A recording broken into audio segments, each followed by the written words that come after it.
The chamber had 10,000 seats, and most of them were full. Velsorath had sat in his seat for so long that the cushion had taken the shape of him. He was old. Older than the current version of the Council's charter. Older than the peace treaty with the hegemony.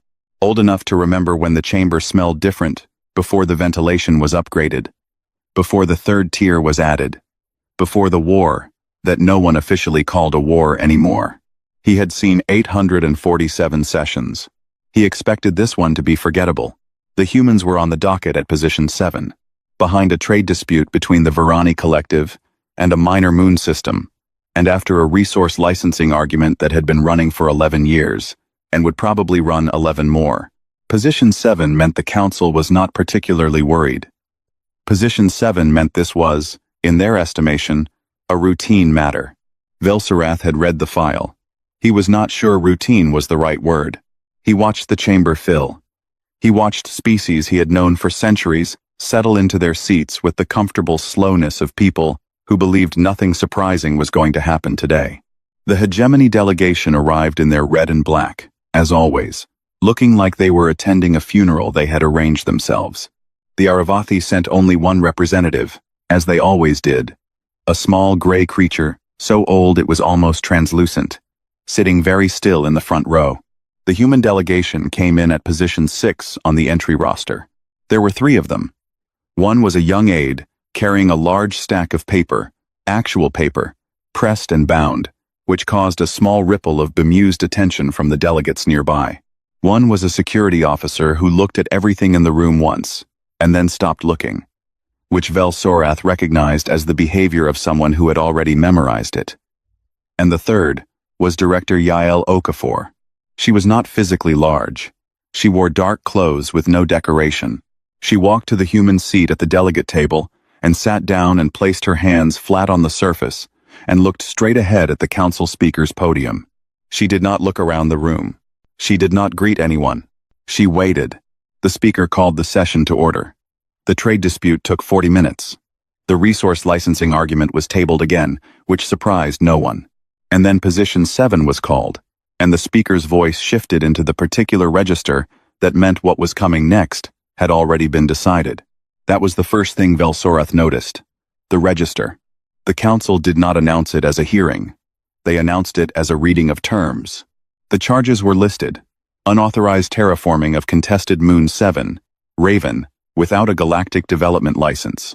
Extraction of mineral resources from a zone under council jurisdiction without a registered extraction permit. Engagement with and defeat of a hegemony border patrol in a zone where human military vessels were not authorized to operate. Each charge was read cleanly, without drama, the way you read a grocery list. The hegemony delegates sat very straight during the third charge. The defeat of their patrol had not been large. A skirmish. 3 ships against 1.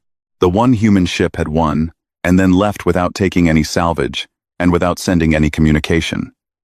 Which was, Velsorath had always thought, the part that bothered the hegemony most, the leaving without a word. The punishment was read next. Planetary quarantine. Full spectrum. No outgoing trade licenses, no incoming trade licenses, no galactic communication relay access, no travel permits for human vessels beyond their own solar system boundary. No council-affiliated species was permitted to conduct commerce with Earth or any human-controlled territory. The quarantine would last 50 years, at which point Earth could petition for review. 50 years. For 3 charges, each of which, tried individually, would have earned a fine and a warning. The chamber was quiet. Not the quiet of shock. The quiet of people who had already known what the verdict was and were simply waiting for it to be official. Velsorath looked at Director Okafor. She was taking notes. By hand. On paper.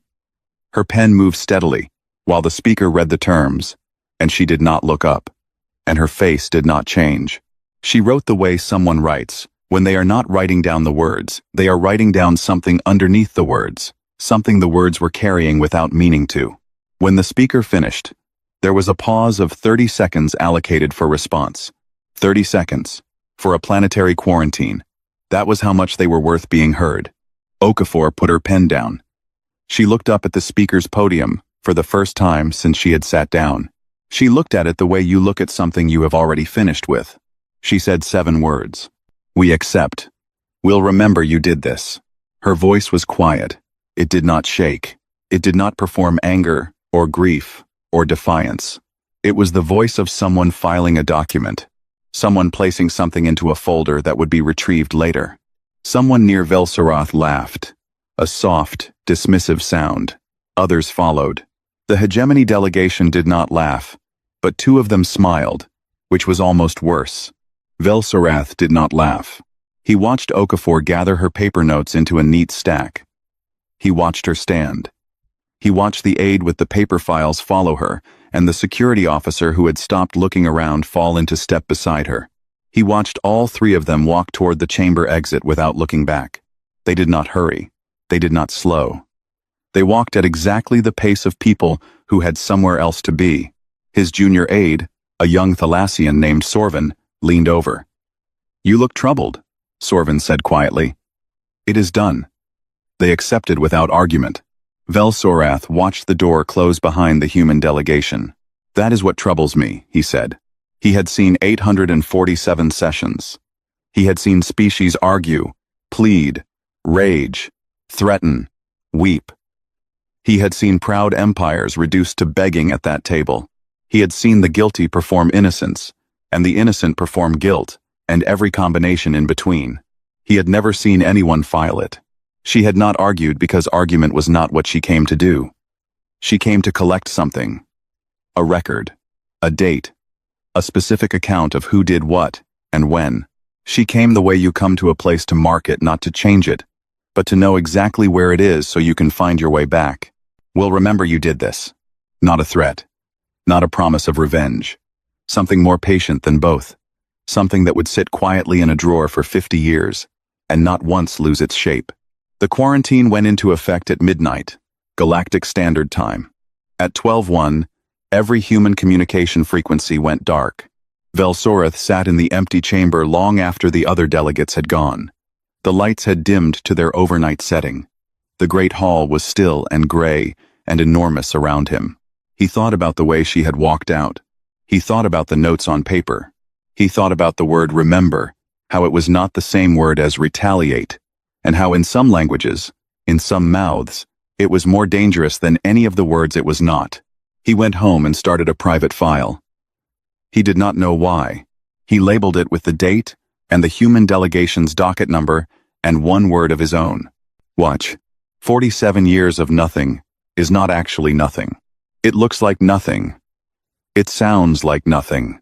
Every council report filed during the quarantine period references Earth in past tense, the formerly active human trade route, the previously licensed human extraction zones, the human-occupied system, currently under sanction. Past tense, as if the planet had already finished happening and was simply waiting for someone to write the last line. The galaxy moved on. New species were admitted. Old disputes were settled or abandoned. 3 border wars started, and 2 of them ended. A star in the outer rim went quiet in a way that worried the astronomers for 2 years before they decided to stop worrying about it. The hegemony expanded into 2 new systems and called it development, and nobody argued. Trade boomed, then contracted, then boomed again. Earth was a footnote, a lesson told to newly admitted species during their orientation briefings. This is what happens when you do not follow procedure. This is what it costs to win a fight you were not supposed to win. Velsorath added to his private file. Not often. Once or twice a year, when something came across his desk that did not quite sit right. A small thing each time. Easy to explain away. Easy to file as equipment error or clerical confusion, or the kind of bureaucratic noise that accumulated naturally in a civilization spanning hundreds of star systems. Year 3 of the quarantine. A hegemony patrol near the boundary of the restricted zone reported sensor ghosts. 4 readings over 6 weeks, each one resolving as nothing when they went to investigate. Filed as equipment calibration failure. The ship was serviced. The readings stopped. Velsorath wrote it down. Year 9. A merchant named Orvis Varani, licensed, reputable, 17 clean years of trade record, violated the quarantine boundary to sell contraband goods to a black market contact. He was caught on his way back. The customs officers who searched his ship found his cargo hold full of goods he had not carried in. New goods. Human-manufactured goods. Tools, mostly. Precision instruments of a design that did not match any catalog currently in circulation. When Orvis was asked how they got there, he said he did not know. He said his hold had been empty when he crossed the boundary, and full when he came back, and he had not stopped anywhere in between. He was fined for the original contraband violation and released. His account of the cargo was recorded and then placed in a miscellaneous file and not followed up on. Velsorath obtained a copy of the tool designs and looked at them for a long time. He could not identify what some of them were for. He added them to his file. Year 14. A communications relay near the planet Humans called Jupiter Council property, placed specifically to monitor quarantine compliance, was found not working. This was not unusual. Relays broke. But when a maintenance crew was sent to repair or replace it, they found it had not broken. It had been taken apart. Carefully. Completely. Every component removed and taken. In its place, attached to the relay's anchor strut, was a piece of paper. The paper had writing on it. Not in any language currently in the Council's translation database. After 3 months of analysis, a xenolinguist identified it as Latin, a dead human language, thousands of years old, predating first contact with any other species by a significant margin. It said, "Receipt acknowledged." The xenolinguist's report noted, somewhat nervously, that the phrase had the grammatical structure of a formal accounting record, as if someone had received an invoice and was confirming it. Velsorath read the report 4 times. He added it to his file. The official council position on these incidents was that they were unrelated, explicable with some effort, and not indicative of any quarantine violation serious enough to escalate. The quarantine was intact. Earth was contained. Contained things did not reach through their containers and leave notes. And so the council explained each anomaly separately and never put them in a row. Velsorath put them in a row.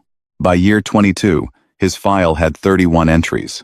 3 species had moved to absorb Earth's former trade routes, the commercial lanes the humans had been working before the quarantine shut them out. One of those species, the Merveth, collapsed within 4 years. Their economy had been more dependent on human-adjacent infrastructure than anyone had realized. And when they tried to replicate it, they found they could not. It was not that the infrastructure was complex. It was that parts of it did not exist in any official record. They had simply been there, functioning, and when the humans were removed from the equation, the parts that no one had officially cataloged stopped functioning too. The second species, the Karasi, barely survived their transition period. They reported strange inefficiencies, supply chains that worked on paper but not in practice, navigation routes that were charted correctly but took longer than they should, as if something had been subtly optimizing their routes for them without their knowledge, and the optimization had stopped. The third species, the Pell Confederacy, thrived.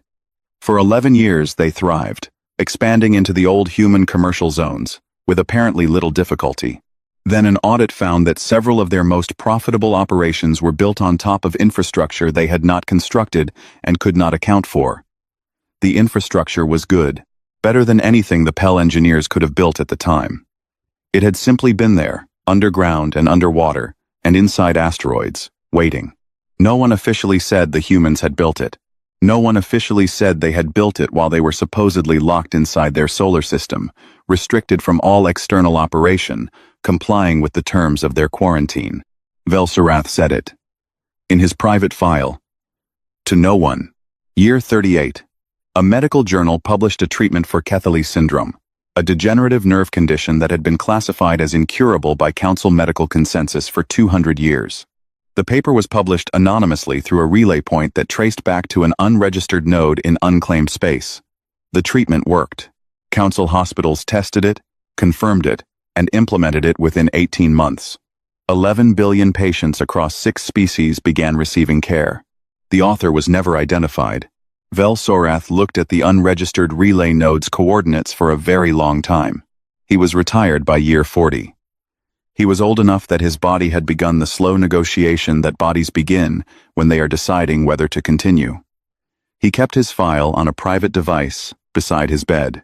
He added to it less often now because the entries were becoming harder to categorize. The early ones had been small sensor ghosts, a merchant's confused cargo, a missing relay. These later ones were larger and quieter and more troubling in the way that deep water is more troubling than a rapid. Not because of the noise it makes, but because of how much of it there is, and how far down it goes. Year 46.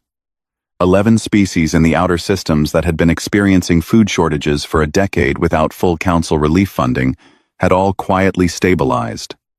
No new trade routes could account for it. No new agricultural initiatives were on record. Their food supplies were stable and nutritious, and, when a visiting scientist ran a detailed analysis on samples from 3 different systems, came back with an atmospheric signature, consistent with a growing method that had not been registered with any Galactic Agricultural Board. The scientist filed a report. The report went into a miscellaneous file. Velsorath was dying by then. He knew it.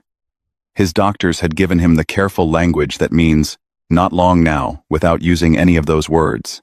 He spent his last weeks in his chair by the window, with his private file in his hands, reading through 38 years of small things that added up to something he could not name but could feel. He wrote his last entry on a morning when the light was doing something particular with the dust, and the silence was comfortable rather than empty. They are not surviving, he wrote. They are preparing. I do not know for what. I am afraid it is for us. He thought about filing it somewhere official. He thought about sending it to someone who still had a desk and a title and the authority to do something with it. He closed the file and held it, and looked out the window. He died 11 days later. His granddaughter, Sorvin's daughter, a young archivist named Vel Kana, found the file while sorting his effects. She read it carefully, beginning to end, all 38 years of it. She was a methodical person. She placed it into proper archival housing and labeled it correctly, and stored it somewhere appropriate, which meant somewhere that could be found. She did not report it to the council. She was not sure why. She thought about it for a long time. She decided that she did not report it, because reporting it would have required her to summarize it, and summarizing it would have required her to decide what it meant. And she was not sure it was her place to decide what it meant. She thought it might be better for the people who did it to explain what it meant, in their own time, on their own terms. 47 years, 4 months, and 11 days after the quarantine began, a formal request arrived at the council registry, a petition for a session, filed by the human delegation, completed correctly, in triplicate. All documentation in order. Each sitting delegate received a gift with the petition filing. No one knew how the gifts had been delivered. The council's own security logs showed nothing crossing any checkpoint. The packages had simply appeared on delegates' desks, between one shift change and the next. Each gift was different. Each one was exactly the kind of thing that particular delegate would have wanted, and never mentioned to anyone outside their own home. Velkana received one too, though she was not a delegate. It was a small bound copy of her grandfather's private file. Every page was already translated into Thalassian. On the inside cover, in handwriting that was not her grandfather's and not any hand she recognized, someone had written one line. He was right. Tell them he was right. The chamber had not changed. That was the first thing Ren Castellan noticed when he walked in. The same 10,000 seats. The same gray walls. The same speaker's podium at the front, raised high enough that whoever stood at it was looking slightly down at everyone else. The same careful geometry of a room designed to make whoever was being heard feel small without being able to point to any specific reason. He had read everything about this room. He had studied the sight lines and the acoustics and the specific curve of the delegate table and where the light sources were placed and what that placement did to the faces of the people sitting at the table and how that might affect how they were perceived by the people in the seats. He found it a comfortable room. He had prepared for rooms exactly like it. He walked to the human seat and sat down. His delegation of 12 settled around and behind him with the quiet efficiency of people who had rehearsed this. One of them, a woman named Prisa, the delegation's trade architect, who had been doing most of the actual work for the past 11 years, took out her knitting. She was working on something in a green that did not have a specific name. She knitted the way some people breathe, without thinking about it, without stopping. The delegates noticed the knitting. Castellan let them notice it. The council speaker called the session to order. She was new, relatively. She had only been speaker for 6 years. She had not been present for the original quarantine reading. She knew it from records, which meant she knew the facts of it without the texture of it, without the memory of what the room had felt like when Okafor walked out. Castellan knew what it had felt like. He had interviewed 4 people who were there. He had the transcripts of Velsorath's private file. He had Okafor's own account, recorded 30 years ago in a small room on Earth, in a voice that was careful and dry, and entirely without self-pity. He had 7 words memorized that were not his own, but that had made everything that followed possible. The speaker opened by acknowledging that the quarantine period had technically elapsed. She used the word technically, with the gentle emphasis of someone offering a face-saving exit. She invited the human delegation to begin their petition for reinstatement of trade licenses, communication relay access, and general council membership standing. It was, structurally, a generous offer. It said, "Come back in. We will pretend the door was always open." Castellan let her finish. He waited 1 full beat of silence after she stopped speaking. Not a dramatic pause. Just enough time for the offer to fully land and sit in the room. Then he said, respectfully, that they were not there to petition for reinstatement. The speaker blinked. It was a small motion, barely visible, but Castellan had been watching for it. He explained. He kept his voice even, and his language simple, because simple language in a room like this, where everyone was expecting complexity, and legal phrasing, and diplomatic hedging, landed harder than anything elaborate. During the quarantine, he said, Earth had been unable to participate in galactic trade. This was accurate. So Earth had developed its own. He placed a document on the table. Not a petition. Not a request form. A report. A trade network summary. 41 star systems. 12 species, all of them, he noted without particular emphasis, under various forms of council sanction or exclusion at the time initial contact was made. 17 mutual defense agreements. A shared communications infrastructure running on frequencies the council's monitoring equipment was not calibrated to detect. And a banking system, a full, functioning interspecies banking system that had processed 11 years of transactions without once touching a council-licensed financial relay. None of it was illegal. He was careful to say this clearly. The laws that would have made it illegal applied to council members. Earth was not a council member during the quarantine period. They had made sure to check. He slid a second document across the table. The specific legal citations were on pages 4 through 19. The chamber was quiet in a way that was different from the quiet of routine. This was the quiet of a room, recalibrating. A senior Thalassian delegate, old, careful, the kind of person who had attended enough sessions to have opinions about the chairs, looked at the documents for a long moment. Then he looked at Castellan. "These are not the terms of a petitioner," he said. "No," Castellan said. "These are the terms of a partner." "Yes," Castellan said. "That is the point." He did not say it with heat. He did not lean forward, or raise his voice, or perform any of the body language that gets classified as threatening. He said it the way you state a thing that is simply true. The sky is that color. The water runs in that direction. These are the terms of a partner. Prisa did not look up from her knitting. In the observer gallery above and behind the delegate table, Hegemony Admiral Sosveth had been sitting for the past hour, with the particular stillness of a military officer who has been ordered to attend a political session and is performing patience while feeling none of it. She had read the quarantine file. She had been 8 years old when the quarantine was imposed and had grown up hearing about humans as a cautionary example, which meant she had grown up with a specific image of them, small, reckless, now contained. She ran a scan on the human delegation's ship while Castellan was talking. Routine. Standard security check for any non-council vessel docked at the chamber station. She expected a diplomatic transport, something mid-sized and formally registered, and carrying the appropriate credentials. The scan came back wrong. She looked at it. She adjusted the parameters and ran it again. The ship docked in Bay 14 was not a diplomatic vessel by any classification in the Hegemony's database. It was not a diplomatic vessel by any classification in the Council's database either, which she cross-referenced because she was thorough. What it was, what the mass readings, the internal architecture, the docking clamp pressure distribution, and the energy signature all agreed it was a mobile fabrication unit, a factory, a moving shipyard capable of constructing and fitting vessels up to a certain tonnage while in transit between systems. She sat with this information for a moment. Then she pulled up the station's docking manifest for the past 6 hours.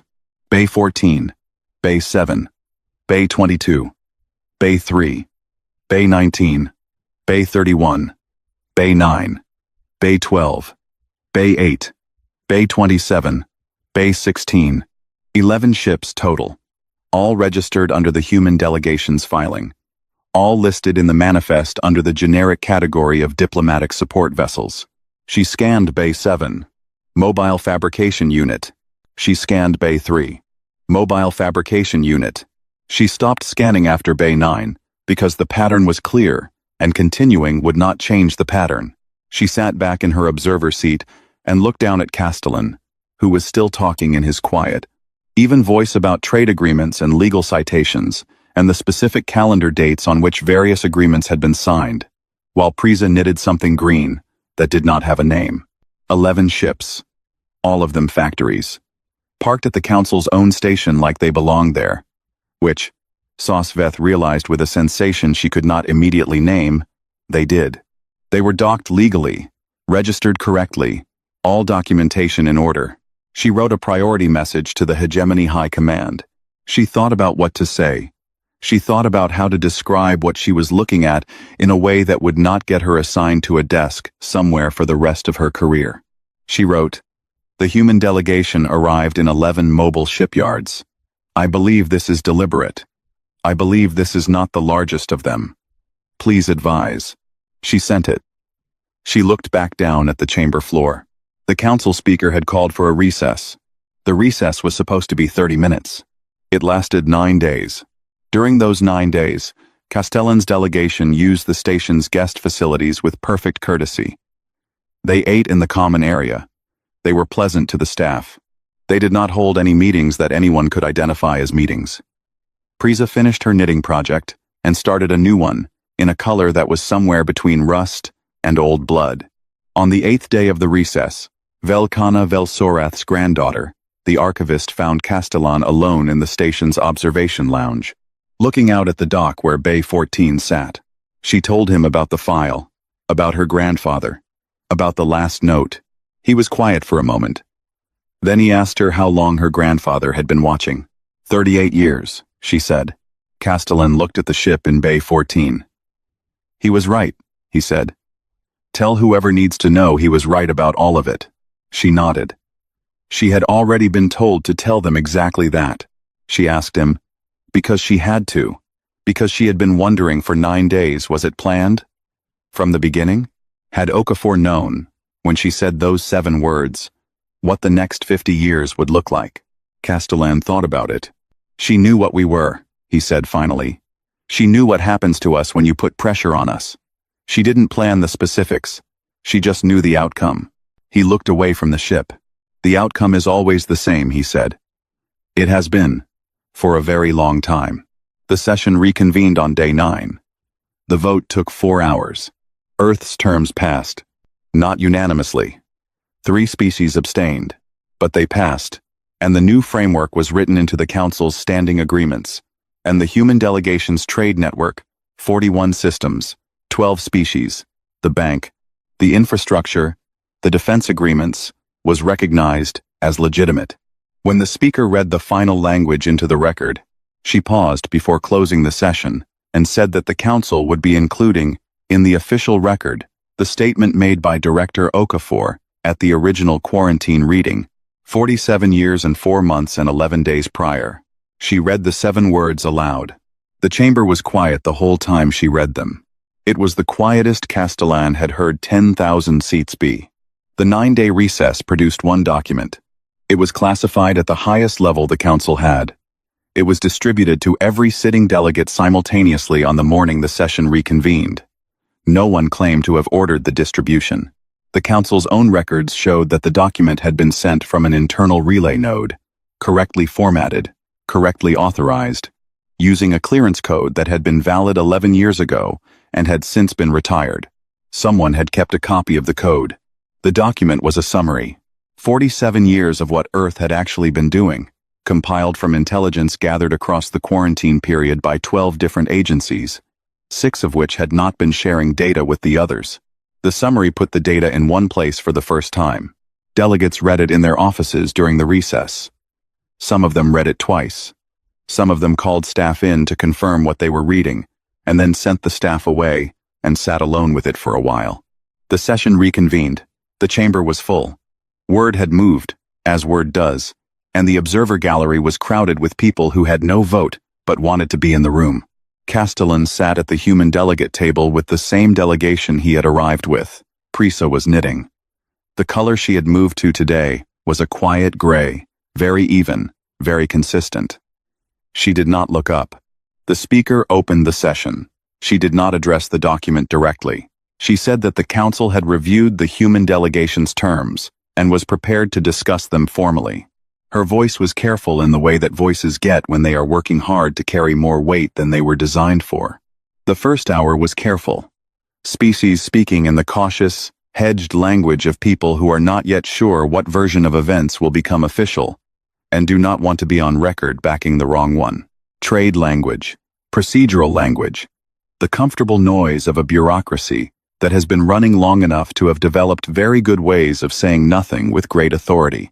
Then an older Thalassian delegate named Os Perith, who had been in his seat since before Castellan was born, put down the document and looked at the table for a moment, and then looked up and said, clearly and without hedging, that he wanted to talk about what was in the report. The chamber shifted. He talked about the FTL research. 3 separate propulsion methods developed during the quarantine, not modifications of existing technology, not improvements on council standard approaches. New physical principles. The kind of theoretical work that took centuries under normal research conditions, with full access to galactic knowledge databases and peer review and the accumulated science of 1,000-member species. Earth had done it in 47 years, in isolation, with access to none of the above. He talked about the famine relief, 11 outer rim systems that had been underfunded by council relief programs for a decade, all of them quietly stable for the past 6 years. The food in those systems, when tested, carried a growth signature that matched no registered agricultural method in the current database, but did match, when a specialist ran a deep comparison, a method that appeared in early human agricultural filing records from 30 years ago, just before the quarantine shut down their external communications. Humans had been feeding 11 star systems worth of people, without credit, without trade revenue, without anyone knowing, for 6 years. He talked about the medical research. The Cathali syndrome treatment, published anonymously a decade ago, now used in council hospitals across 6 species. An 11 billion patient treatment, developed somewhere in a quarantined solar system, and released for free. The chamber was quiet in a way that was no longer about calculation. It was sitting with something. The hegemony delegation's lead negotiator, a sharp-featured woman named Av Thesson, who had been in that role for 20 years, and had negotiated the terms of 4 separate border agreements without ever visibly losing her composure, sat with her hands folded on the table and said nothing for a long time. Then she said that she wanted to note, formally, for the record, that the hegemony patrol defeated in the original border skirmish had been recovered intact. All 3 ships, all crew, alive, with no injuries beyond those sustained in the exchange itself. The human vessel had left them functional, and had repaired 2 systems on 1 ship before leaving, without being asked, without leaving any message. She said this, the way you say a thing you have been sitting on for a long time, and have finally decided, needs to be said. She said the hegemony had filed that detail as a minor notation in the original incident report and then not looked at it again because it had not been convenient to look at it. The room was quiet. The small, gray, almost transparent Aravathi representative, who had been sitting in the front row without moving or speaking for 9 days. The same as always. The same as they had been doing for 6,000 years of council sessions. Sent a private message to Castellan's delegation tablet. No one saw them send it. The tablet registered it at 11:42 inches the session. The message was 7 words long. Its contents were never released to the public. Castellan read it under the table. His face did not change. He looked up. The species in the room were processing the report in different ways. The Thalassians had gone very quiet in the specific way of people who are revising a long-held belief and finding the revision uncomfortable but necessary. The Varani collective delegates were talking in low, rapid voices among themselves, running numbers, recalculating positions. A species called the Muravan, who had been among those most vocal in supporting the original quarantine, had sent their junior delegate to ask for a procedural break, and been denied, and were now sitting with the particular stillness of people who would very much like to leave the room and cannot. Then a young delegate stood up. He was hegemony. He was new only 2 years in his seat, which in hegemony terms meant he was still in the phase where he believed that saying the true thing loudly was the same as having power. He was not wrong about the first part. The true thing, in a room full of people who were thinking it, has a weight that lands differently when it is spoken. He said, his voice carrying more feeling than diplomacy usually allowed, that none of this made sense. That the quarantine was designed to diminish Earth. That 50 years of isolation from trade, from technology exchange, from the galactic knowledge base, should have set them back. Should have made them smaller. That was the whole point of a quarantine, to demonstrate that a species could not function outside the Council's framework. He looked at Castellan directly. You should have come back diminished, he said. Why aren't you diminished? The chamber was very still. Castellan looked at him for a long moment. Not with contempt. Not with performance. With the specific attention of someone who has been asked a real question and is deciding how much of the real answer to give. We were raised, he said, on a planet that tried to kill us for 4 billion years. He let that land. Earthquakes, he said. Floods. Ice ages. Disease. Predators. Our own sun. The planet itself, poisonous and violent and indifferent. He paused, and then each other for a significant portion of the time after that. He looked at the young delegate without blinking. Quarantine was weather, he said. We know what to do with weather. No one spoke for a moment that stretched. Os Parith, the older Thalassian, looked down at his hands. The hegemony negotiator Av Thesson unfolded and refolded her hands. The Muravan delegate who had wanted to leave the room looked like they had stopped wanting to leave the room and started wanting something else, though it would have been hard to say what. The young hegemony delegate sat down. He did not say anything else for the remainder of the session. But he did not look away from Castellan again either. He watched him with the expression of someone who had asked a question expecting a certain kind of answer and had received a completely different kind and was now rearranging furniture in his mind to make room for it. The vote began in the afternoon. It ran for 4 hours. There were arguments, counter-proposals, amendments offered and withdrawn, and offered again, in slightly different language. 3 species abstained rather than voting either way, which in council terms meant they were watching to see how history settled before they committed to a position. Bureaucratic caution. Nothing new.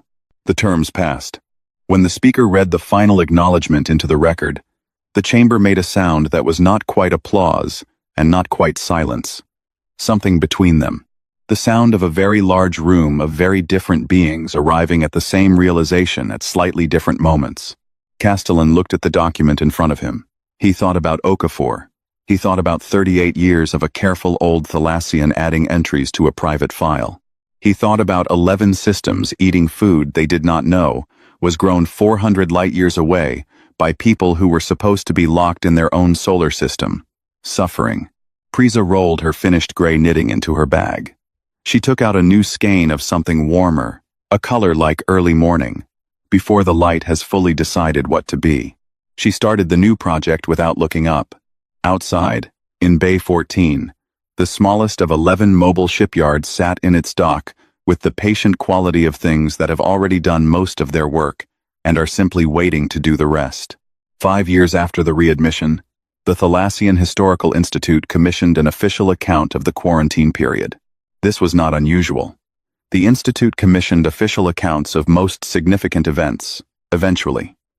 They had a methodology interviews, document review, cross-reference testimony, a careful attempt to build a record that would still make sense when read 1,000 years from now by someone who had no memory of what it felt like to live through it. The researcher assigned to the human chapter was a young historian named Vel-Sareth. She was Vel-Soreth's great-granddaughter. She had not asked for this assignment. She had been given it because her supervisor felt that access to Vel-Soreth's private file, which Velkhana had since formally donated to the Institute's collection, made her the natural choice. She had read the file. She had read it many times. She knew her great-grandfather's handwriting well enough now to hear his voice in it. She requested an interview with Ren Castellan. He agreed without hesitation. She had half expected him to decline, or to offer a prepared statement in place of a real conversation. He did not. He met her in a small room at the council's administrative offices. Not the chamber, not anywhere formal. Just a plain room with 2 chairs and a window, looking out at the docking yards. And he was on time, and he brought no staff. She had a list of questions. She worked through them methodically, the way the Institute had trained her to. He answered in the same quiet, unhurried way he did everything, and she noted that his voice was the same in a small room as it had been in the chamber. No difference in register, no sense of performance in either direction. When she had worked through most of her list, she asked the question she had been saving. Was it planned?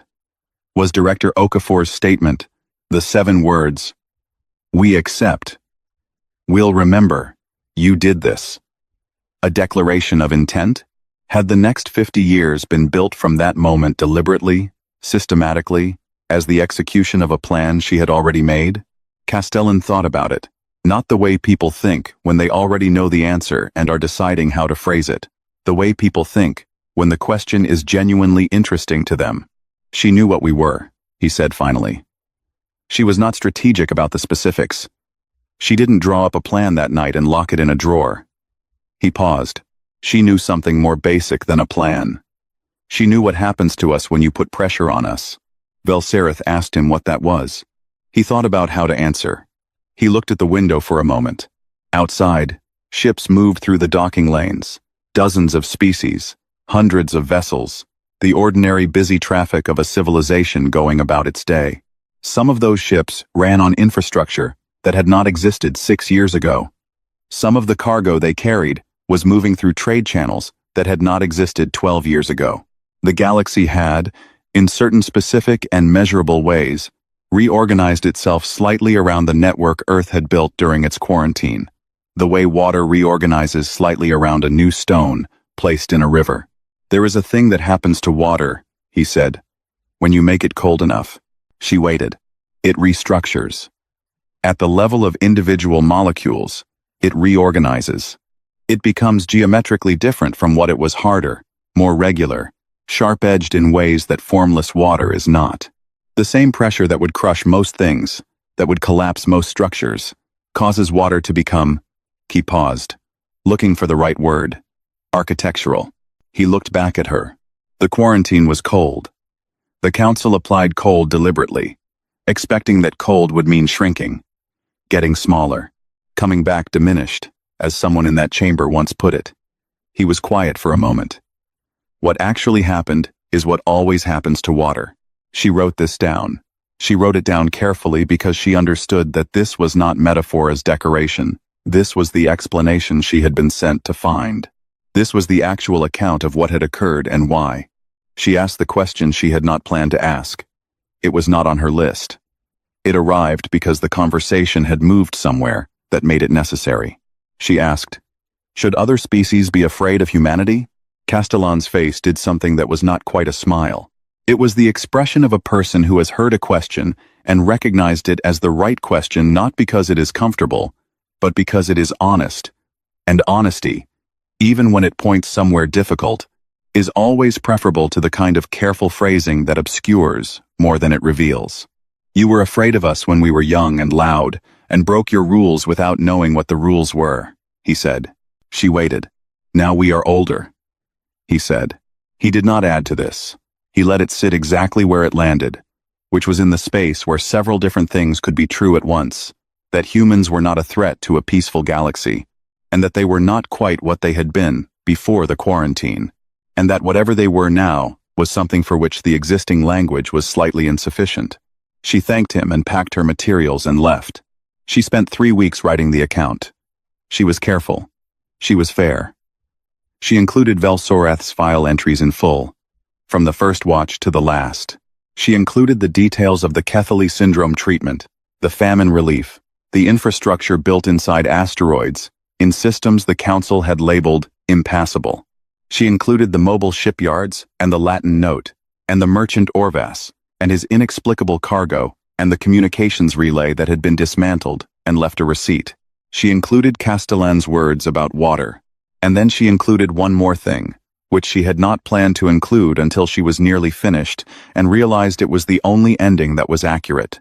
The Erevathi representative, the small gray ancient creature, who had been attending council sessions for 6,000 years, who had sent Castellan a private message during the reckoning session that had never been released, had finally allowed the message to be quoted. They had sent the Institute a formal release. They had specified that it should appear at the end of any official account. They had not explained why. When you had been attending sessions for 6,000 years, you had presumably earned the right to not explain yourself. The message was 7 words. We have waited for you for this long. Velsorath wrote this at the bottom of the account. She looked at it for a while. She thought about her great-grandfather sitting by his window, adding to his file, year after year, watching the anomalies accumulate into a shape he could feel, but not quite name. She thought about Okafor walking out of the chamber without looking back. She thought about 11 systems, eating food grown 400 light-years away by people who were supposed to be diminished. She thought about water. She submitted the account to the Institute. In the official record, as mandated by the readmission agreement, Okafor's 7 words sat at the head of the quarantine period entry. Below them, as an addendum filed by the Thalassian delegation in honor of Velsorath, was his final file note. I am afraid it is for us. And below that, added by a human archivist in the notation style of Earth's own record-keeping tradition, handwritten, on paper, then scanned, and officially entered 2 lines. You are right to be. You are right to be. Velsorath read this and sat with it for a long time. It was not a threat. It was not a boast. It was the kind of statement that only makes a certain kind of sense after everything else has already happened, the kind that reads like a warning before the fact, and like a simple truth after it. She thought about what Castellan had said. Now we are older. She sealed the account. She sent it to the Institute's senior editorial board for final review. She cleared her desk. She put on her coat. Before she left the office, she stopped at the window. The docking yards were lit against the evening, the warm orange of council station lights, the white blue of thruster wash, the slow, patient movement of ships going somewhere they had decided to go. Somewhere in one of those lanes, a vessel was running on a drive system that had not existed 50 years ago. Its cargo might be food from a farm that had no official registry. Its medical bay might carry a treatment that had been published by no one in particular, for everyone who needed it, for free. The galaxy had reorganized itself slightly around a stone it had tried to bury. She stood at the window for a while. Then she went home. In the Institute archive, Velsorath's file was entered into the permanent public collection that night. Every entry was accessible. Every anomaly logged. Every year marked. Every small and careful observation he had made in the long decades when he was the only one watching. At the very beginning of the file, before the first entry, before even the label and the date, was a single handwritten line on a small square of paper that had been found tucked inside the file's cover. It was in his handwriting. No one could date it. It might have been written at the beginning, when he first started the file, or at the end, when he was nearly done. It was the kind of sentence that would have been true at either moment. Something is being built in the cold. I don't know what it is yet, but I know it will be here long after I am not. Below the last line, in a different hand in ink, rather than the stylus Velsorath used, In a script that cross-referenced as standard human administrative notation, someone had added 3 words. You were right.